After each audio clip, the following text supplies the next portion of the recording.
there are secrets hidden in the pages of the Bible that few dare to unravel. And today, you are about to embark on a journey that will reveal mysteries so profound that even the greatest scholars hesitate to discuss them.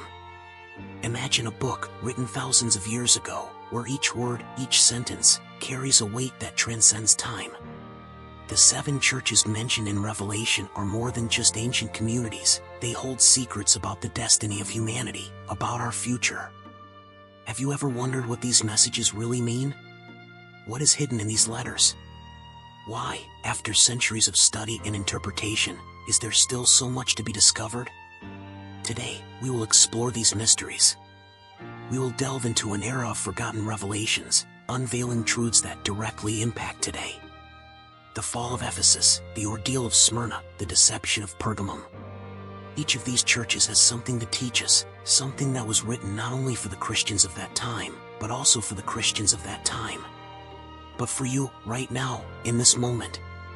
And throughout this video, you will discover how these messages are directly connected to little-known historical events and contexts that continue to shape the world as we know it. Get ready for answers you never imagined. What we are about to reveal will challenge your view of the apocalypse and, who knows, transform the way you see the future. Let us begin this profound journey, a path that few venture, but that you, today, will have the courage to tread. The 7 churches mentioned in Revelation are not just a distant tale, they are deeply rooted in biblical history and carry a message far more relevant than we can imagine. Let us begin with the words that Christ himself dictated to John in the book of Revelation. Write in the book what you see and send it to the 7 churches. These words are not merely symbolic, but a direct message, a warning for all time. Now, let me take you to Ephesus, the first of the 7 churches. Ephesus was a center of culture and commerce, but spiritually, something was wrong. I know your works, your hard work and your perseverance, but I hold this against you, that you have abandoned your first love. These words do not speak only of an ancient city. They are a mirror of the human heart, reflecting a bitter truth. Often, what was once fervent, it's cold today. But here's the first revelation. What few people know is that, historically, Ephesus was known for its resistance to external influences, but at the same time, it was slowly succumbing to spiritual fatigue. And it wasn't just the neglect of love that condemned them. Ancient texts suggest that there was an internal struggle, something dark that was undermining the faith of the people. An invisible battle that was eating away at the foundations of that church. Now, stop for a moment and think, how many times have you felt your own faith weaken, that the initial fire of your spiritual journey began to die out? The message to Ephesus is not just for them, but for you too. Like them, you may be struggling against invisible forces that are trying to pull you away from what really matters. Smyrna, the next church, faced a completely different trial. It was persecuted, oppressed, and those Christians paid the ultimate price for their faith. But there's something deeper here, something that the common story doesn't mention. Few realize that Revelation not only foretold their difficulties, but also revealed that these challenges were part of a greater spiritual test, a purification to prepare the church for what was to come. These churches are not just symbols of the past. They are a reflection of the spiritual struggles we all face. And what we are uncovering here goes beyond the written words. There are hidden layers, secrets that have been hidden for centuries, and we are only just beginning to uncover them. But what do these letters really mean? Let's go beyond the simple words. They are not just warnings to the churches of the day, but a coded message for modern times. Pergamum, the 3rd church, takes us even deeper into this mystery. I know where you dwell, where Satan's throne is. What could be more terrifying? Imagine living in a city that is described as the home of evil in its purest form. But what is even more disturbing is what the ancient texts reveal. Pergamum was not just a physical location, but a spiritual representation. It was where the power of deception and corruption flourished. Here the revelation deepens. Few people realize that Pergamum, with its temples and altars dedicated to pagan gods, was a focal point for spiritual forces that infiltrated the heart of that community. And the same spirit of deception that corrupted the church at Pergamum is still at work today. Think about it for a moment. How many times have you encountered situations where the truth has been distorted, where the forces of evil have disguised themselves as good? And it doesn't stop there. The promises made to those who remain faithful are equally revealing. To those who overcome, there will be given hidden manna and a white stone with a new name. What does this manna mean? What does this stone mean? That, my friend, is a mystery that scholars have debated for centuries. Some believe that the manna represents hidden truth, a spiritual wisdom that only the pure in heart can access.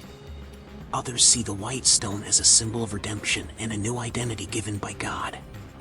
But there is an even more disturbing implication here. What if this spiritual battle that began in Pergamum never ended?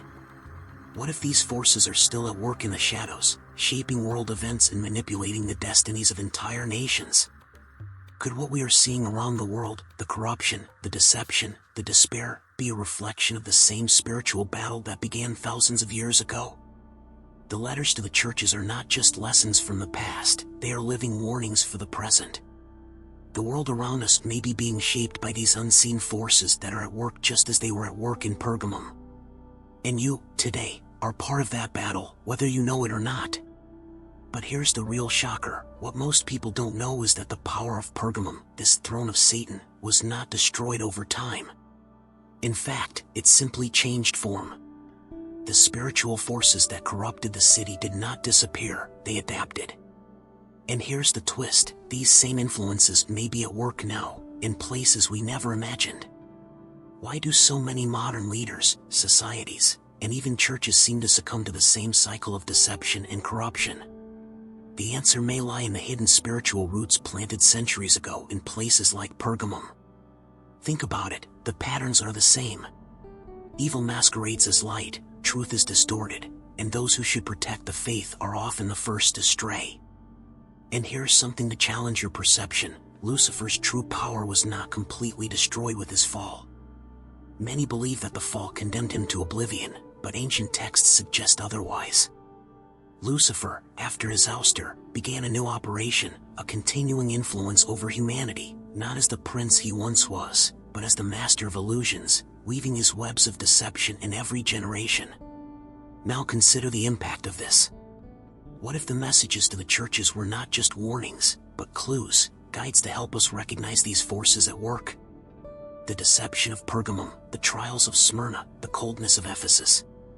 Each church not only faced a challenge, but symbolized an aspect of this invisible battle that is still ongoing.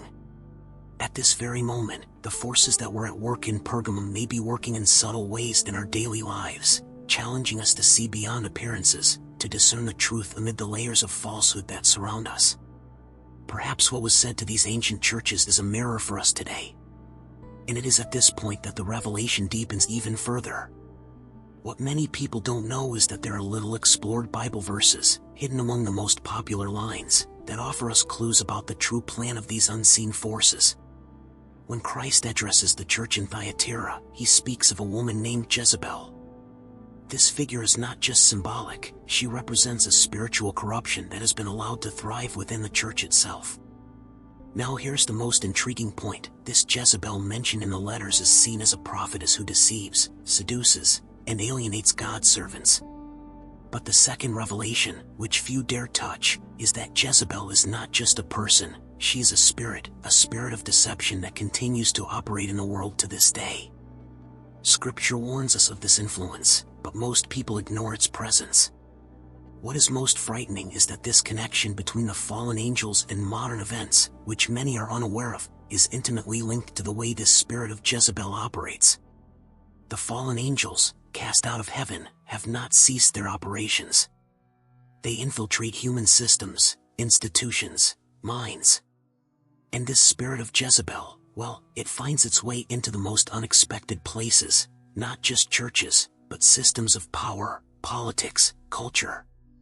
It works like leaven, slowly corrupting everything it touches.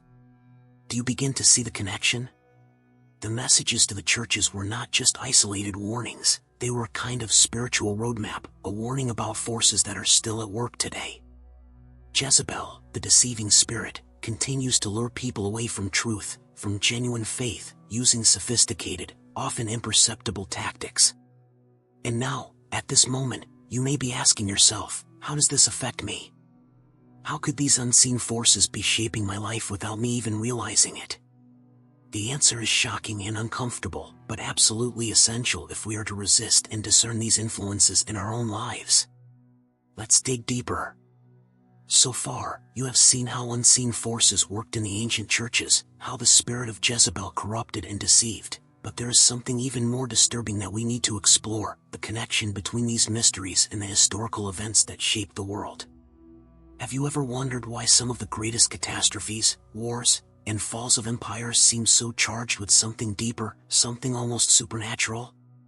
Here is the truth that few dare to admit: these spiritual forces not only influence individual lives, but have been operating in the shadows of history for millennia, influencing the decisions of kings, leaders, and entire nations. The church at Sardis, for example, was described as dead.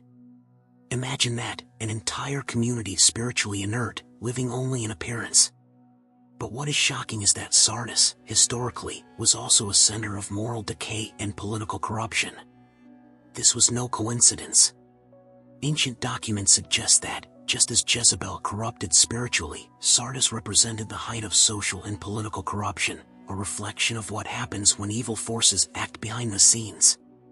Now, think about recent historical events. Wars that devastated entire nations, crises that shook the world. What if they all had a deep spiritual root? A name, an identity, a purpose. Not as mere coincidences, but as part of a larger plan, an invisible plan that goes back to the letters to the 7 churches. These forces, represented in the churches of Pergamum, Thyatira, and Sardis, are not just an abstraction. They have names.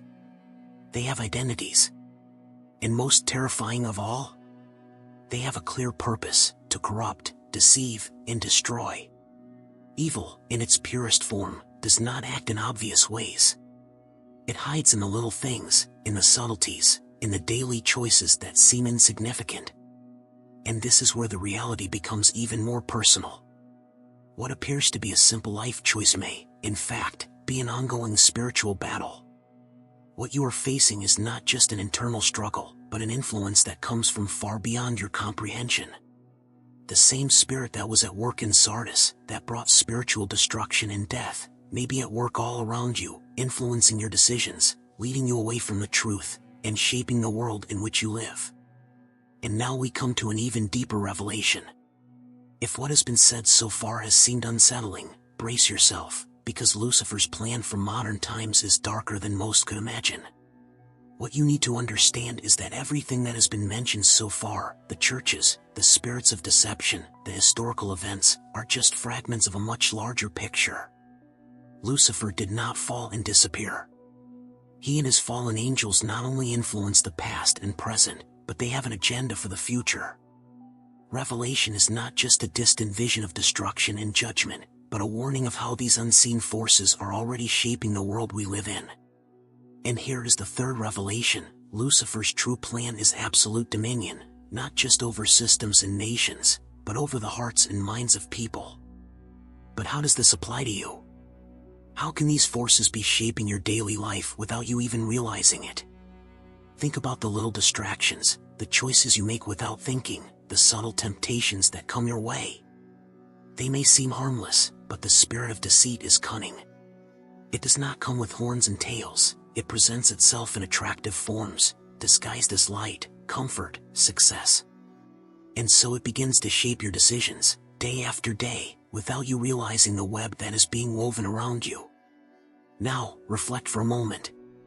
The spiritual forces described in the 7 churches are still active.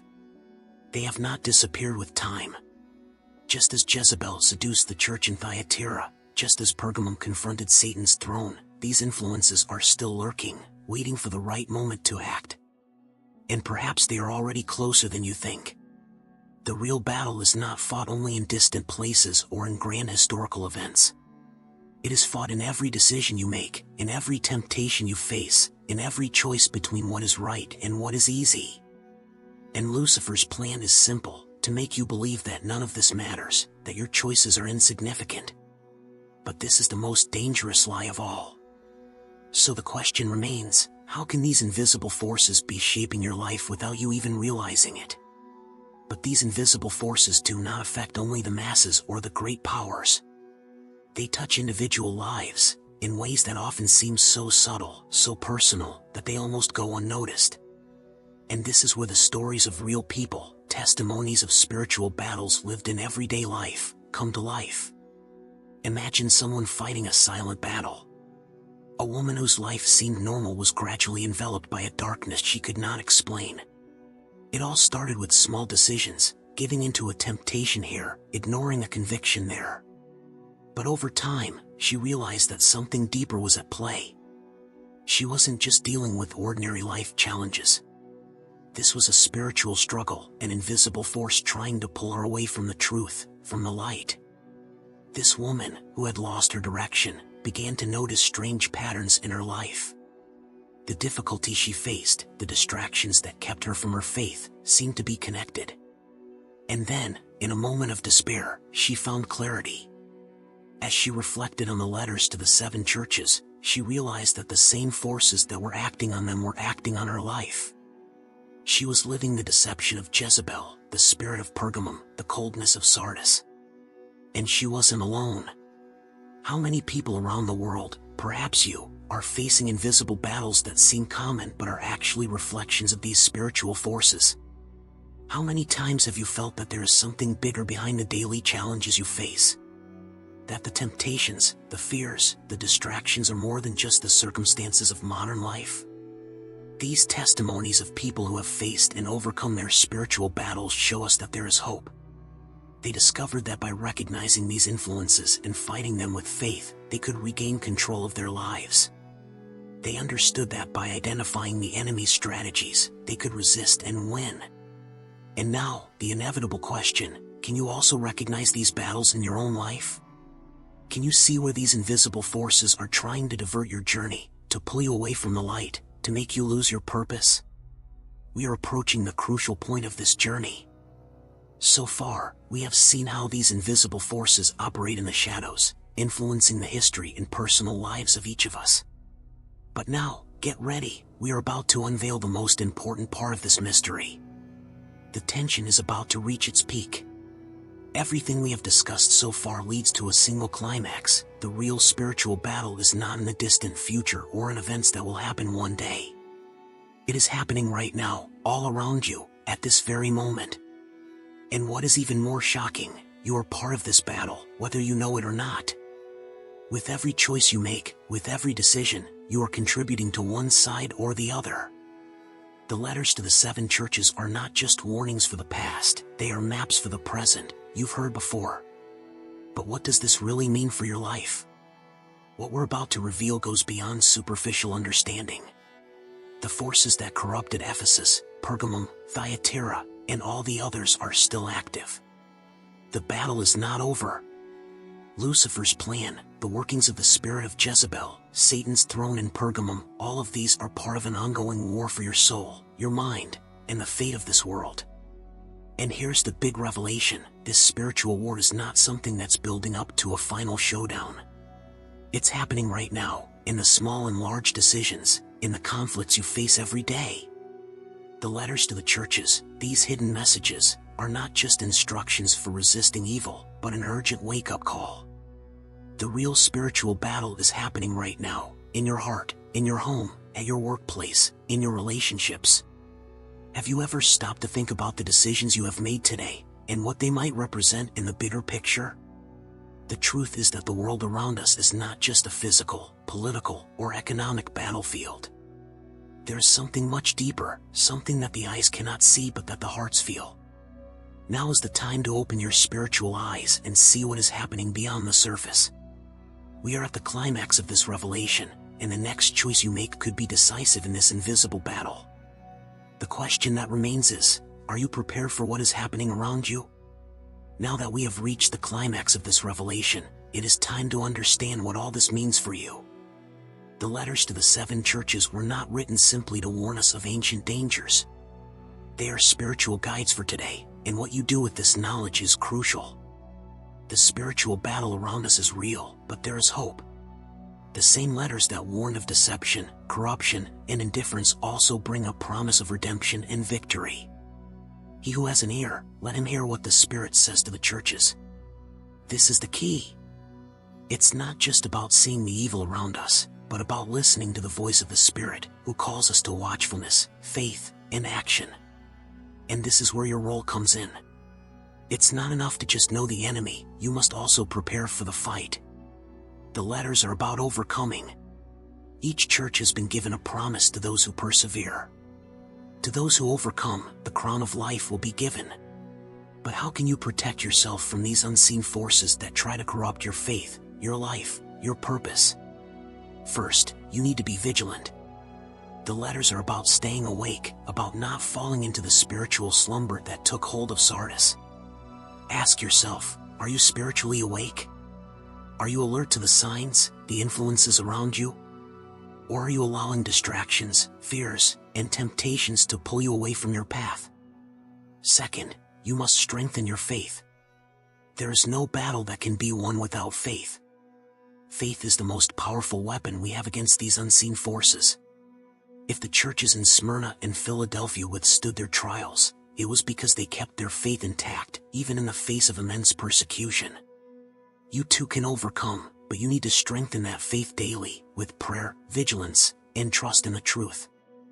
And finally, there is a call to action. These letters were not written to make us sit still, but to take a stand. It is time to act. How can you protect yourself and those around you from these spiritual forces?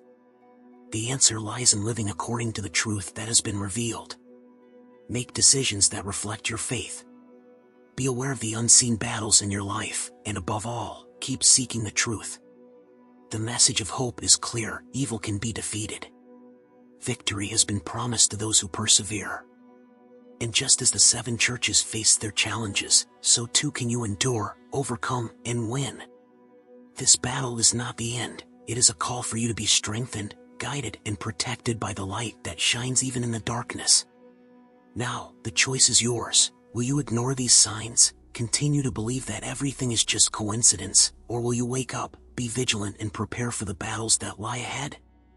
The path is before you, and the promise of victory is in your hands. Listen, act, and win.